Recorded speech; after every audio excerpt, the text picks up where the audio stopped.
Hello बच्चों, good morning. कैसे हैं आप लोग? पिछले लेक्चर में हमने आपको एटम के बारे में बताया कि why atom combines with each other, and I told you that the combination of atoms gives us molecules. Why atoms combine I have already told you, मैं पहले से ही बता चुका हूँ। आप इस ग्राफ को देखें कि अगर दो एटम्स पास आते हैं, यानी उनके बीच का डिस्टेंस आर कम होता है, तो उनकी पोटेंशियल एनर्जी पहले घटती है और एक पॉइंट पे मिनिमम पोटेंशियल एनर्जी हो जाती है। देन आफ्टर दैट बहुत तेजी से पोटेंशियल एनर्जी बढ़ती है अगर उन्हें पुनः फिर से और पास में लाया जाए।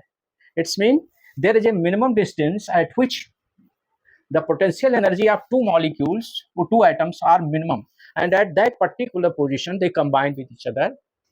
And I've already told you that second reason is that because they complete their octet by combining with each other, and that's why they also come closer to each other. Now we have come to the level of molecules. You know well that molecules are the life. How we are made up?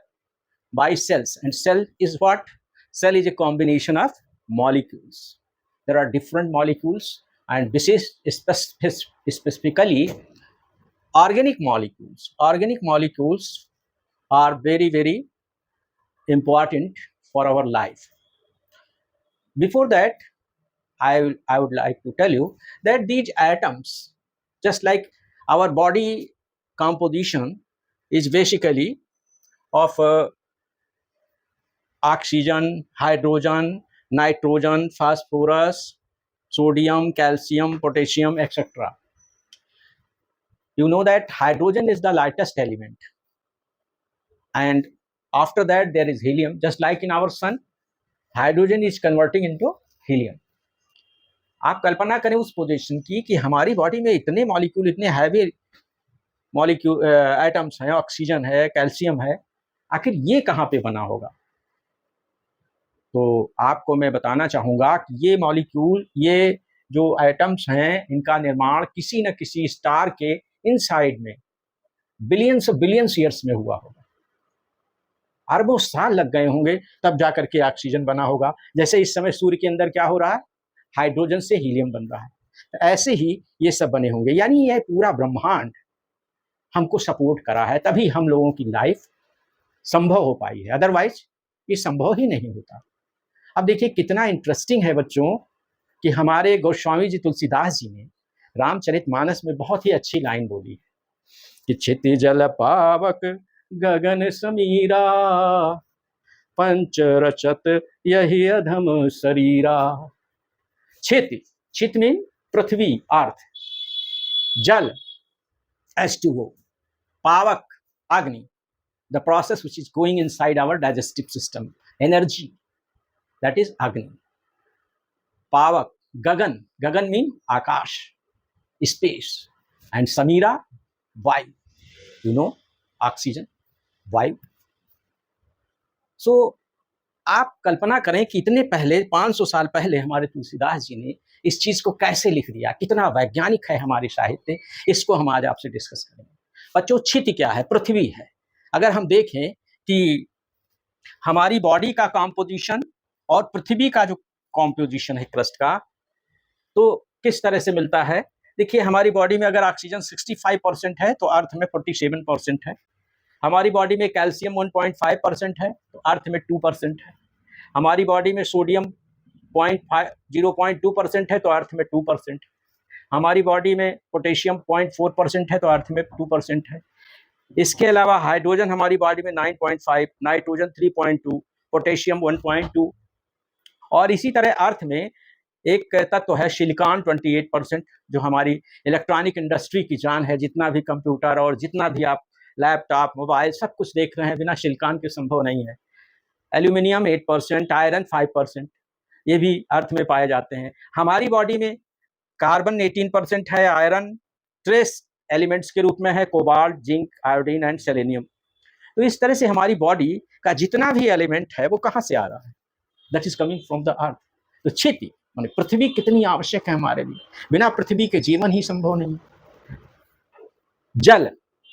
जल आप जानते हैं H2O। आप जानते हैं कि हमारा पूरे पृथ्वी का 71% पार्ट वाटर है, जल है। हमारी बॉडी में 62% हमारी बॉडी वाटर की बनी हुई है। तो क्षिति जल यानी H2O, पावक, पावक मीन हमारी बॉडी में एनर्जी क्रिएशन कैसे होता है। सेल के अंदर एक माइट्रोकॉन्ड्रिया एक पार्ट है जिसके अंदर एटीपी मॉलिक्यूल पाया जाता है। उस एटीपी मॉलिक्यूल और हमारी जो रेस्पिरेशन प्रोसेस है, जब ऑक्सीजन के द्वारा हमें एनर्जी क्रिएट होती है बॉडी में। तो क्षिति जल पावक गगन समीरा।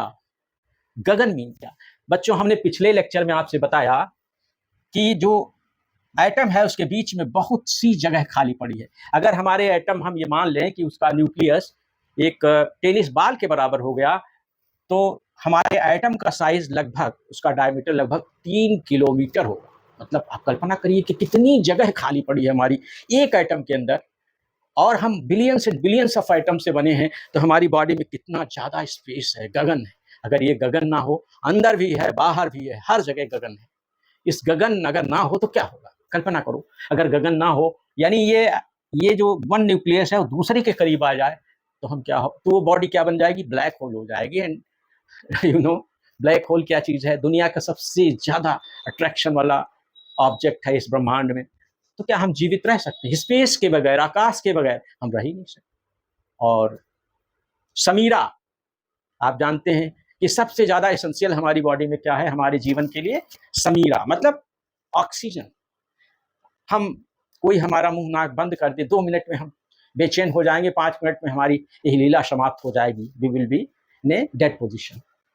सो this is the essence of oxygen, importance of oxygen.